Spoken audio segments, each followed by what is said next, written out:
Bonjour à tous, mon nom est François Letarte. Bienvenue sur ma chaîne JDR des 30, une chaîne consacrée aux jeux de rôle sur table avec une vie de rôliste.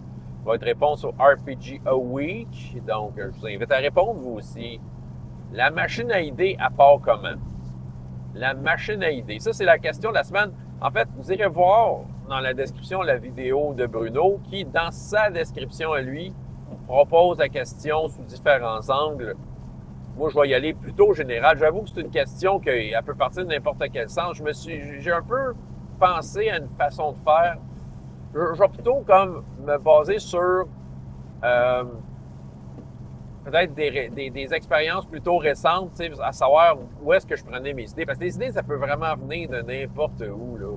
Je vais quand même partir d'une direction. Je me souviens que il y avait une boutique de gelato qui était voisine d'une boutique que j'avais avec ma conjointe. On était bien amis avec eux autres. Puis il y avait une décoration au mur. C'était comme 3 masques africains qui avaient comme 3 expressions différentes.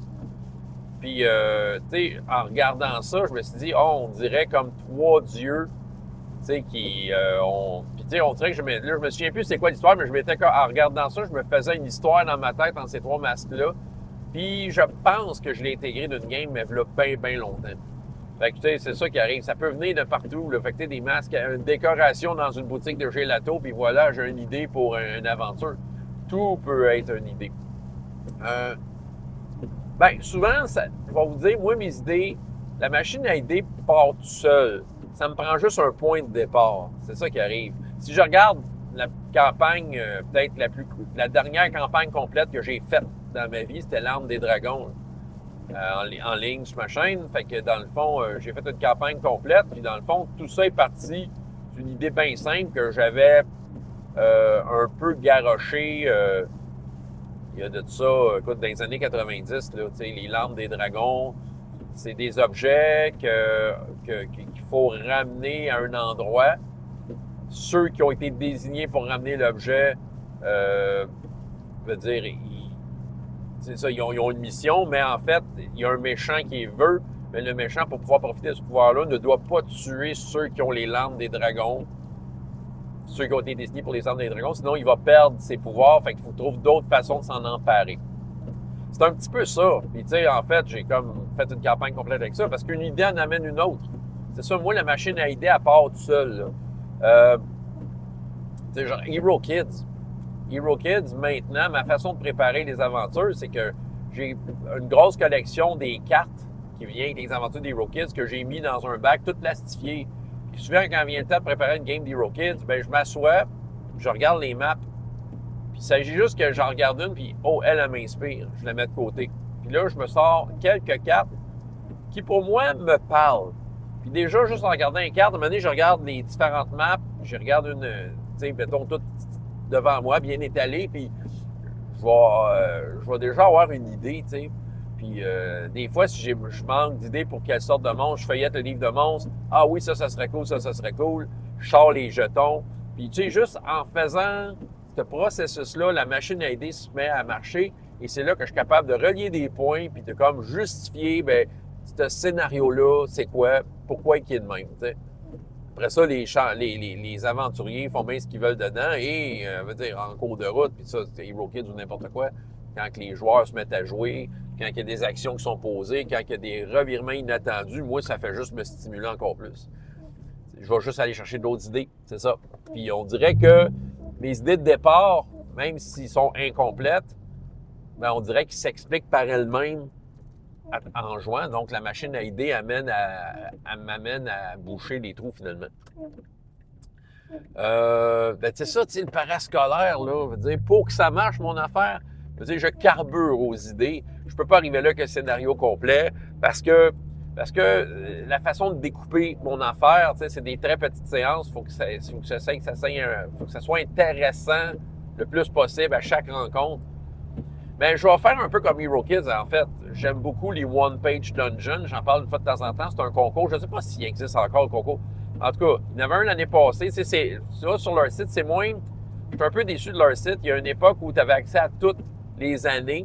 Là, on dirait qu'il en manque. Je les ai écrits, ils m'ont pas répondu, tu sais. Parce qu'il me manque certaines années. Mais moi, ce que je fais, c'est que je prends les one-page dungeons, puis je fais j'ai feuillette tout.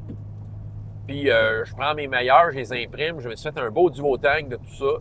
Je prends ceux qui sont visuellement intéressants. Parce qu'il y a des one-page dungeons, c'est juste du texte. Moi, ça ne m'intéresse pas, ça. Dans le fond, je prends un qui est visuellement intéressant. Pourquoi? Parce que, tu sais, je vais faire un petit montage. Puis ça aussi, là, ça fait marcher la machine à idées. Fait que je vais comme grossir souvent l'image que sur la feuille. Puis là, je vais faire un casse-tête de tout ça en découpant les pièces. Puis là, quand je fais des aventures, bien, je vais comme mettre sur la table les différentes pièces visitées, cloc, cloc, cloc. Puis c'est ça. Puis je vais lire ce qu'ils proposent. Souvent, justement, vu que c'est One Page Dungeon, c'est pas complet et c'est parfait comme ça. C'est des points de départ. Puis je peux vous dire que, tu sais, en parascolaire, là, un One Page Dungeon, là, ça peut prendre 10 rencontres, tu sais, le faire. Là. Fait que, tu sais, c'est sûr qu'en 10 rencontres, la machine à idées se fait aller pareil entre les games. Là, ce que je fais aussi, pour peut-être garder mon cerveau très alerte et pas perdre le fil. J'écris aux joueurs entre les games. Ça me permet de rebrasser mes idées et des fois de passer une info aux joueurs que je me dis « OK, ça peut être utile. La prochaine fois qu'il va arriver, il va avoir cette info-là en main. » C'est ça. Tout ça stimule mes idées. Tout ça, tu sais, dans le fond, c'est ça. Autrement dit, les idées se génèrent tout seules. Donne-moi juste un point de départ. Et tu sais, peut-être pour finir cette vidéo-là, c'est pour ça que, bon, RPGS, le monde RPGS qui est gratuit, là, mais pour moi, c'est juste parfait avec cette façon de travailler-là parce que RPGS est un gros point de départ. J'aime ça avoir un point de départ parce que ça me permet d'orienter et c'est ça, les idées vont se générer tout en étant inspirées par le point de départ. Ça part pas dans toutes les directions parce que justement, je pense que ça, des fois, j'ai tellement d'idées que j'ai besoin d'être un peu encadré. Puis si tu me laisses lousse, ça part de tout bord, de tout côté. Même avec comme une phrase de départ qui semble m'orienter, je peux très facilement me promener là, tout azimut avec mes idées. Fait que j'ai besoin de me ramener. T'sais. Il y en a qui disent « Mais pourquoi tu fais pas des modules comme ça? » Non. Regarde, j'aime ça quand ça part de tous les bords, de tous côtés. Et c'est pour le plus grand plaisir des joueurs. Fait que je pense que mon inspiration principale, c'est juste une bonne phrase de départ. Et évidemment, mêle à ça tout ce que je consomme comme fiction, tout ce que je lis, ce que je vois, toute l'expérience accumulée au fil du temps, bien, ça fait en sorte que cloc, il y a des idées qui sortent, puis voilà. Puis pas de problème, les clichés, là, on aime ça. Fait que j'en mets des clichés. Et les clichés, tu peux les pimper à fond. C'est ça. Fait que moi, je pense que c'est ça. La boîte à idées, elle est déjà très active. Fait que ça me prend un point de départ pour juste bien la canaliser. Bon, ça sera ma réponse. Hein? François Letarte, JDR des 30. Et jusqu'à la prochaine fois. Ayez autant de plaisir dans la vie que dans les jeux. Au revoir.